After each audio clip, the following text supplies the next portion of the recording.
njiit. waaw bu ma am daal mbégte daal pour dellu si waat si kër gi macha allah. mbégte bi bokk nañ ko bu baax a baax. alors ñu gis ñu war a waxtaanee tey magistère u président Bassirou Diomaye Diakhar Faye.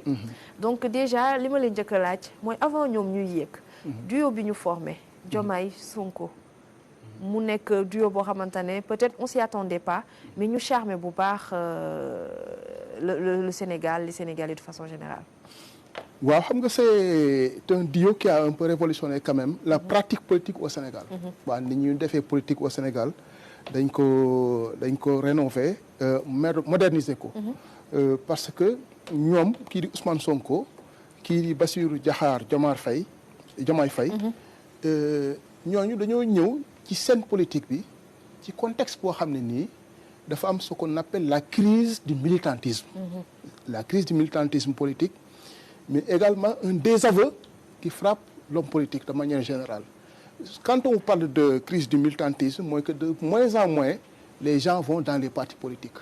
lan moo ko waral parce que il y a ce qu'on appelle l'émergence des réseaux sociaux.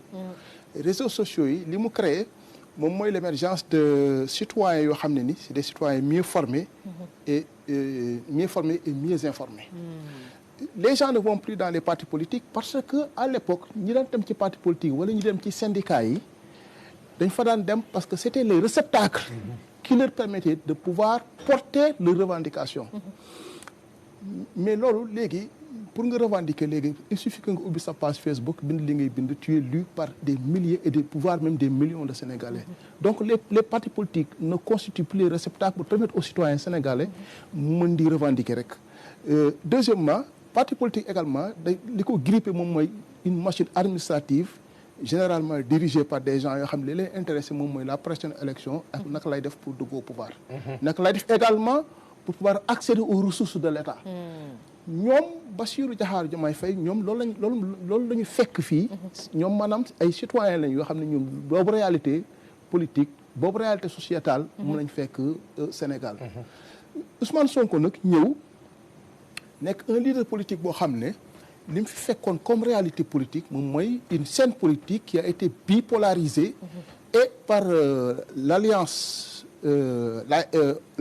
comment l'APR alliance pour la République. Voilà maa ngi koy commencé fàtte gars yi ci Sénégal voilà donc APR moom moo ko bipolarisé woon ak le Parti démocratique sénégalais mais Ousmane Sonko a eu l'intelligence de casser cette bipolarisation. Mais également deuxième kii bi moom mooy il est parvenu à s'incruster dans cette bipolarisation en portant un nouveau discours politique. Ce nouveau discours politique là c'est un discours politique assez intelligent basé sur wax naa ko sur plusieurs télés parce que la communication de Ousmane Sonko était basée sur 3 principes. Le premier principe c'était la dénonciation. Mais également la victimisation. Mais troisième kii bi moom mooy une posture propositionnelle pragmatique. ma limaat quoi. Dénonciation. La dénonciation. Mais également une posture programmatique. Adossée par exemple la bind na ay téere.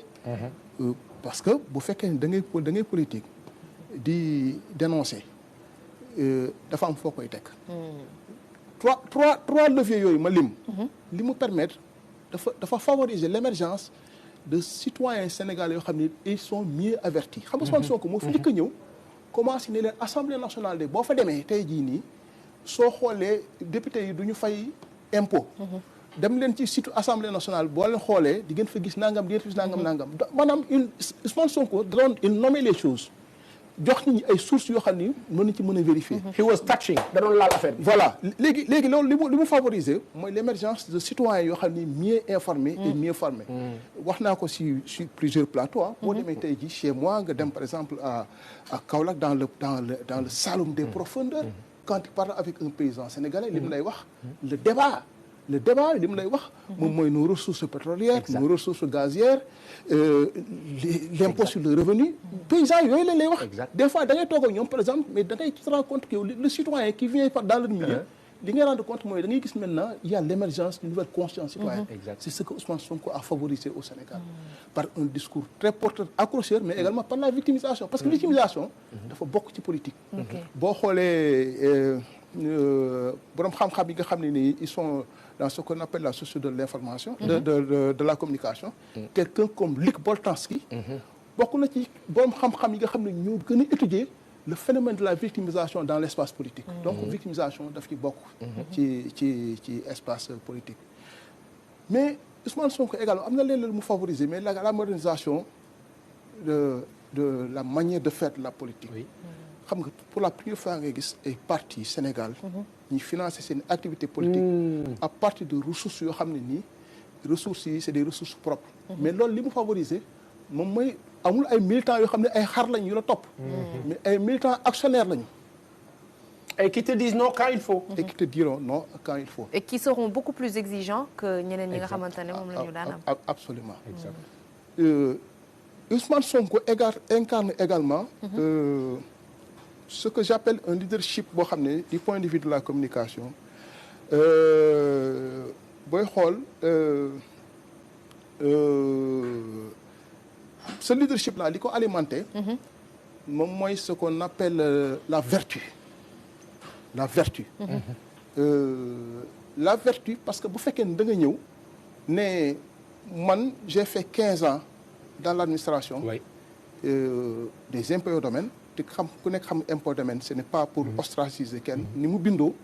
nga ne def naa fi fukki at ak juróom yoo xam ne nii kenn musuma épinglé ci ay faits yoo xam ne nii dafay entacher sama crédibilité ak sama honorabilité ak sama moralité. te boobu ba léegi amul kenn koo xam ne nii mën nga ko relever ce défi là. loolu dafa bokk ci valeurs yi nga xam ne nii dafa charmer yenn Sénégalais yi. mais également la véracité maanaam dëgg bi nga xam ne discours am dafa ko dëggu. homme politique yi nga xam ne nii ñu bëri dañu échoué aujourd'hui ils tentent de s'imposer aujourd'hui li leen manqué moom mooy un discours politique crédible. parce que discours politique loo ci mënti wax mën nga am télé mën nga am rajo. mën nga am télévision mën nga am journal loolee mën nga ko am. mais li tax Sénégalais yi topp ba mooy la crédibilité du discours. mën na ñëw tuuti tamit ci le potentiel du président Diomaye.